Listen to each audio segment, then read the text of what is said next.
Olá pessoal, tudo bom com vocês? Eu sou o professor Luciano Júnior, professor de História. Nós vamos para mais uma aula do Educa Recife para as turmas da Educação de Jovens e Adultos, módulo 4. E hoje nós vamos trabalhar uma temática bem interessante, até porque ontem nós comemoramos uma data muito importante para a história do nosso país. Nós comemoramos o bicentenário da independência do Brasil. Então, hoje, como nossa aula, ela ocorre sempre às quintas-feiras, então hoje a gente vai falar do episódio que aconteceu no dia de ontem. Então, contamos hoje com a ajuda da Karen, ela está aqui no cantinho. Karen, nossa intérprete de Libras, que junto com toda a equipe de intérprete de Libras, nos ajudam para que nossas aulas se tornem mais acessíveis para todos e todas. Então vamos lá, vamos começar a nossa aula observando uma imagem. Aí, olha aí a imagem está aparecendo para vocês. Essa imagem é um quadro considerado clássico.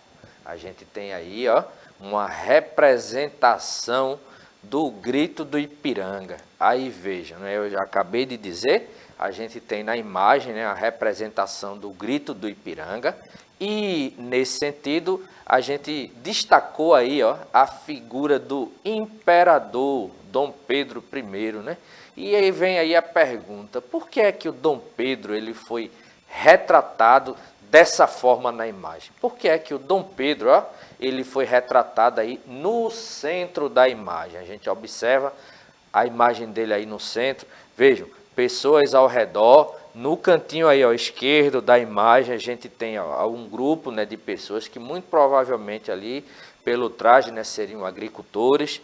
A gente tem do outro lado e ocupando o maior espaço da imagem, pessoas montando um cavalo, usando um traje militar. Na realidade a gente tem aí pessoas que lembram o que a gente conhece como os Dragões da Independência, que é um grupo que a gente geralmente vê se apresentar nos desfiles cívicos em Brasília no 7 de setembro.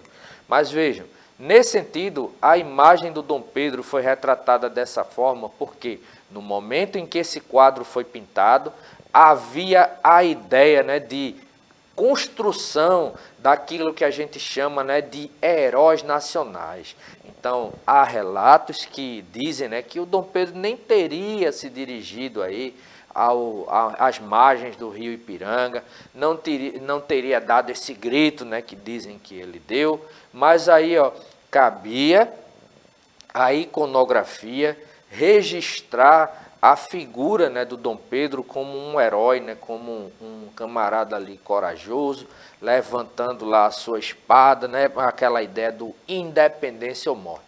E nesse sentido, a gente vai tentar entender hoje as razões que levaram ao processo de independência do Brasil e comentar sobre o país 200 anos após a sua emancipação política, ou seja, após o seu processo de independência, como é que está o Brasil de hoje. Aí veja, o que é que estava acontecendo na Europa antes da independência do Brasil? Durante o período, a partir do período que levou a todo o conjunto de processos que resultou com a emancipação política do Brasil, a gente volta um pouquinho no tempo e vai falar do chamado período napoleônico, período onde os franceses, sob a chefia do imperador Napoleão Bonaparte, eles dominavam ali a Europa, porém existia, embora Napoleão ele dominasse aquele território ali na Europa, existia uma rivalidade antiga entre França e Inglaterra. E essa rivalidade fez com que Napoleão tentasse invadir várias vezes o território francês e não conseguiu, porque o território inglês, e não conseguiu. A França tenta invadir a Inglaterra e não consegue. Por quê? As Ilhas Britânicas, a região da Grã-Bretanha, na realidade, ali, ela está um pouco deslocada do continente, se constituindo como um território que, na realidade, é uma grande ilha. E para atravessar e chegar do outro lado, ele teria que ir com embarcações. E a marinha inglesa era muito mais forte do que a marinha francesa e não dava muito certo. Aí Napoleão teve uma ideia. Como é que eu vou prejudicar a Inglaterra de forma a enfraquecê-la e vencê-la?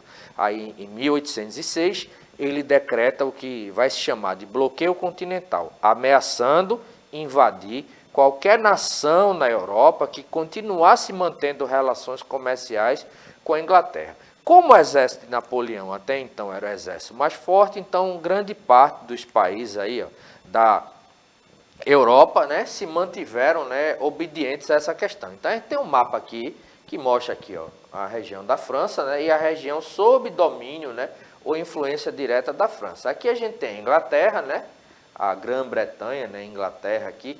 Então nesse sentido, né, vejam que para atravessar a passagem teria que ser de barco, né, isso dificultava. E do lado a gente tem uma imagem do Napoleão Bonaparte. Aí vejam, e o que é que estava acontecendo, né, também, né, em decorrência disso, ainda continuando aí, né, vendo o que é que aconteceu na Europa antes da independência, a gente tem que lembrar que, com o bloqueio continental, o rei de Portugal, Dom João VI, ele desobedece ali o bloqueio continental e continua mantendo relações comerciais com a Inglaterra. No momento em que a França descobre, ameaça invadir o território de Portugal e o rei de Portugal foge para o Brasil, certo? Com toda a sua família e uma grande quantidade, né, de funcionários reais. Todos eles vêm para o Brasil em fuga, escoltados pela Marinha Inglesa. Ou seja, eles contam com o apoio da Inglaterra para poderem fugir de Portugal para o Brasil. E quando eles saem de lá de Portugal, inclusive, né, eles saem de lá sobre vaias da população, né, debaixo de vaias da população, pelo ato, né, que pela população era considerado um ato de traição e covardia. Então, como nada se dá assim, né, de forma gratuita, quando ele chega aqui no Brasil, ele vai como que tipo um pagamento por ter sido escoltado, né, para o Brasil pela Marinha Inglesa, assinar uma série de acordos com a Inglaterra. Então, a gente vai ter o Tratado de Navegação e Comércio, Tratado de Aliança e Amizade, o Tratado, né, de abertura dos portos às nações amigas, tratados esses que vão ceder uma série de benefícios à Inglaterra na relação comercial dela com Portugal e o Brasil. Mas Dom João VI, né, quando chega aqui no Brasil, a gente tem aí, ó, com a chegada dele aí, a gente vê uma imagem que retrata, né, a chegada de Dom João VI ao Brasil e tem início aí o que a gente vai chamar de período joanino. E dentro desse período joanino, o rei Dom João VI, ele vai realizar algumas coisas, como por exemplo, a gente vai ter aí, ó, a construção da Academia Militar, a criação do Banco do Brasil. Veja, o Banco do Brasil foi criado, né, por Dom João VI, com o objetivo de arrecadar os impostos para sustentar ali o luxo, né, e as festas promovidas pela coroa portuguesa. A imprensa régia, né, que é um departamento, digamos assim, né, de publicidade, a Biblioteca Real, a Escola de Medicina, né, na Bahia, né, e no Rio de Janeiro, o Real Teatro de São João e o Jardim Botânico no Rio de Janeiro. Então a gente tem, né, aí algumas realizações. Porém, vejam só, o que é que a gente vai observar? Nesse intervalo em que o rei de Portugal ele está aqui no Brasil, certo? Começam a surgir algumas movimentações aí de descontentamento com o rei de Portugal. A gente vai ter aí a eclosão da Revolução Pernambucana de 1817, vai ter também um movimento lá em Portugal, que é a Revolução do Porto, né, exigindo o retorno de Dom João VI. E nesse sentido, no momento em que ele retorna, né, para Portugal, deixa aqui no Brasil o seu filho, né, o Dom Pedro I, como príncipe regente, e as cortes portuguesas, né, no caso o parlamento, tentam aí recolonizar o Brasil, exigindo inclusive também o retorno de Dom Pedro para Portugal. Aí é quando Dom Pedro, né, ele vai dizer, né, vai declarar que não retorna para Portugal, que fica no Brasil. Tem até um nome para isso, né, se chama de o Dia do Fico, porque as elites coloniais brasileiras tinham se aproximado de Dom Pedro e ele anuncia aí a sua permanência no Brasil, né? Mas aí, ó, o que é que acontece? Em junho de 1822, Dom Pedro convoca, né, uma Assembleia Constituinte, ou seja, convoca uma reunião para a elaboração de uma Constituição para o Brasil. E, nesse sentido, em agosto de 1822, as tropas portuguesas, né, que se opunham, né, a esse processo que estava se encaminhando, são consideradas, né, como inimigas e, devido a todos esses fatores, né, em 7 de setembro de 1822, após receber um ultimato de Portugal, né, não somente para retornar, mas como para dar uma parada, né, nesse processo, né, de constituinte, essas coisas todas, então ele proclama a independência. Então, nesse sentido, o Brasil ele passa a se tornar independente, né, de Portugal. Porém, Portugal só vai reconhecer essa independência do Brasil mediante o pagamento de uma indenização de 2 milhões de libras esterlinas. Veja, a libra era a moeda inglesa. Esse valor era um valor que Portugal ele tinha de débito, né, com a Inglaterra. Em outras palavras, a independência do Brasil ela será reconhecida por Portugal mediante um repasse de dinheiro, certo? O Brasil ele pagaria ali o que Portugal estaria devendo e, nesse sentido, Portugal reconhecia a independência. Primeiro país, né, a reconhecer a independência, né, do Brasil foi os Estados Unidos. E por quê? Porque ele via no Brasil, né, a possibilidade de estabelecimento ali de alianças, né, comerciais também. Lembrando, né, essas alianças, né, que são formadas ao redor do mundo, né, e ao longo da história, nenhuma delas acontece ao acaso, né? Não vai existir aí aliança entre dois países se aquilo ali não for beneficiar os dois. Nesse sentido, o Brasil se torna independente e ontem nós comemoramos o bicentenário da independência do Brasil.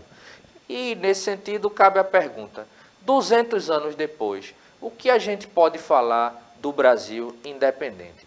Hoje o Brasil é uma democracia representativa, certo? Um sistema republicano, é uma democracia onde todos os brasileiros e brasileiras escolhem pelo voto direto os seus representantes. Lembrando que próximo dia 2 de outubro teremos eleições onde nós iremos às urnas para escolhermos candidatos à presidência do Brasil, ao Senado, à Câmara dos Deputados, né, dos deputados federais, deputados estaduais e os governadores dos estados. Então, lembrando, cada um desses cargos que eu mencionei vai exercer o governo, né, durante 4 anos, com exceção dos senadores que têm mandato de 8 anos. Mas vejam, eu falei, hoje o Brasil é uma democracia, porém, essa democracia é para todos e todas. Quais são os problemas que a gente enfrenta atualmente nesse nosso país, Brasil, independente, né, e democrático, certo? E republicano. Porque, em teoria, pela nossa Constituição Federal, a democracia brasileira é um sistema, né, que atribui direitos, né, para todos e todas sem distinção. Porém, a gente ainda enfrenta vários problemas sociais.